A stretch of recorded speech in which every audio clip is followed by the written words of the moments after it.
Do'stlar, qaranglar, qaranglar. Mevalarga bittadan baho berib qo'ylar. Kivi, O'zbekistonda kivi bo'lmaydi deganlarga mana chivoy 6 yoshdan 10 yoshgacha bo'lgan kivilar, mevalarga qaranglar. Bular 6 yoshli kivilar, juda ham zo'r meva olishlari. Bularda ayol erkagi bo'ladi. Birinchidan hozirlarga men mevalarni ko'rsataman, undan keyin ayol erkagini gulidan gullaganda, yosh katta bo'lganda ajratishni o'rgatib qo'yaman. Mevalari hozirgi kunda 30 ming so'mdan 50 ming so'mgacha mayda kattaligiga qarab.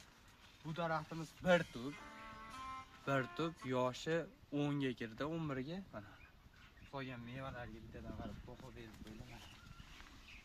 Juda ham zo'r, hosildorligi dahshat. Buni ishonchli ko'chatlarini Agrobog'dan bemalol sotib olsanglar bo'ladi. Uzunga o'xshab kengayib ketadi. Ayol urg'ochisi bo'ladi. Erkagi bo'lmasa bu ham meva qilmaydi. Changlatish kerak. Changlatgan dorilar sepiladi. Tavsiya qilaman ekishlarni 5 ta 10 tadan ko'p ekishlarni tavsiya qilaman. Chunki o'shanda ichidan ayol erkagi aniq chiqadi. Bir dona, 2 dona olsangiz chiqib qolishi mumkin, chiqmay qolishi ham mumkin. Shuni nisbatan ko'proq ekishlarni biz ham mana juda ham yaqin, uzunga o'xshab ekiladi. Mevalar juda ham zo'r. Hali pishib yetilishiga ancha bor.